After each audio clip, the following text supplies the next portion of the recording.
વર્ણિવેશરમણીય દર્શનમ મંદહાસરુચિરાનનામ ભુજમ પૂજિતમ સુરુનરોત્તમૈર્મુદા ધર્મનંદનમહં વિચિંતયે.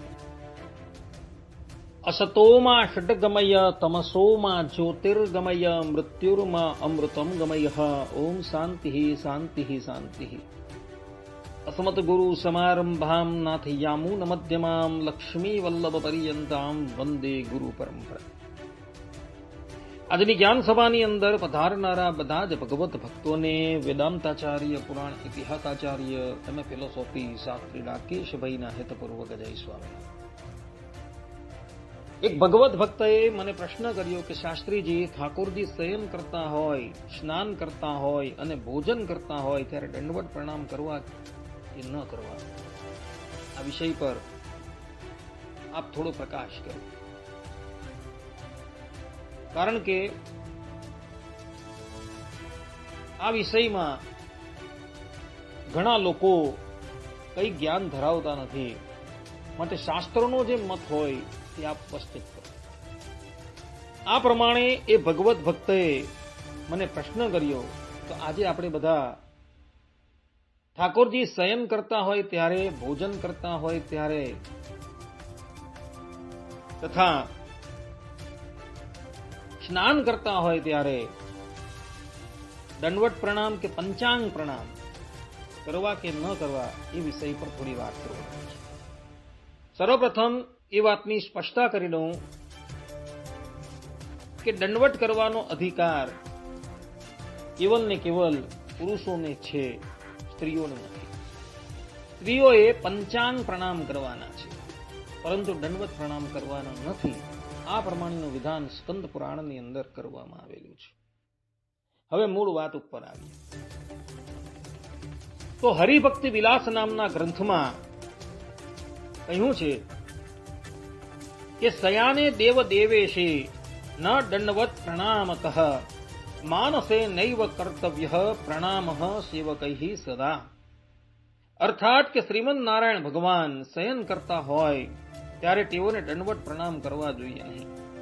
તે સમયે સેવકે મનથી જ પ્રણામ કરવા એ જ યોગ્ય સેવા ગણાય છે. આ પ્રમાણે હરિભક્તિ વિલાસ ગ્રંથ જે ગૌડ સંપ્રદાયનો છે, એ ગૌડ સંપ્રદાયના ગ્રંથમાં આ પ્રમાણેનું વિધાન કરવામાં આવેલું છે કે ઠાકોરજી જ્યારે શયન કરતા હોય ત્યારે શયન અવસ્થામાં તેઓને ક્યારેય પણ દંડવત પ્રણામ કરવા નહીં.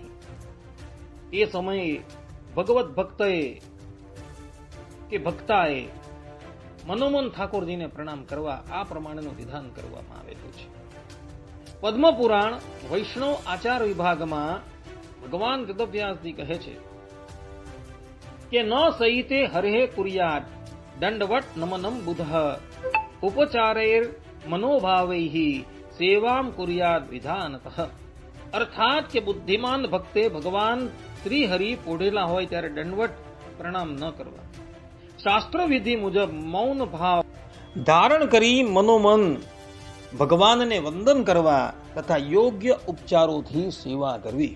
આ પ્રમાણેનો આચાર ભગવાન વેદવ્યાસજીએ પદ્મ પુરાણની અંદર બતાવેલો છે. તે જ પ્રમાણે હરિભક્તિ વિલાસ ગ્રંથની અંદર કયા સમયે દંડવત પ્રણામ કરવા તેનું પણ વિધાન કરવામાં આવેલું છે.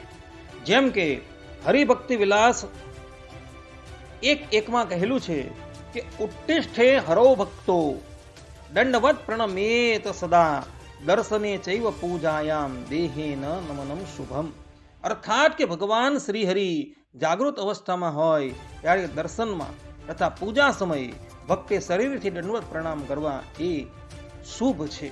કેટલાક ભગવત ભક્તો ભગવાનના મંદિરમાં જતા હોય છે અને તે વખતે ઠાકોરજીના કપાટ ખુલ્લા હોય છે,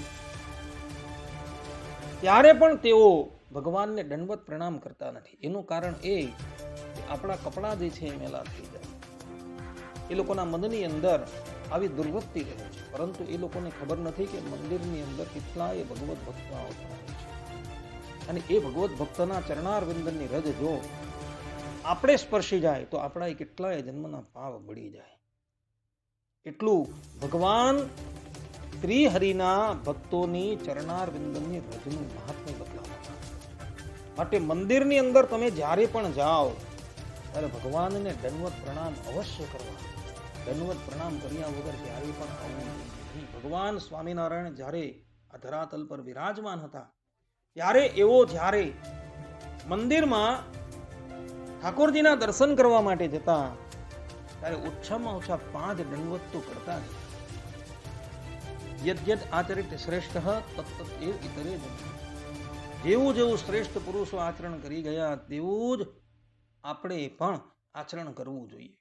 ભગવાન શ્રીહરિ મંદિરમાં જતા ત્યારે દંડવત પ્રણામ કરતા હતા, તો આપણે પણ કમસે કમ 2 દંડવત પ્રણામ તો અવશ્ય કરવા.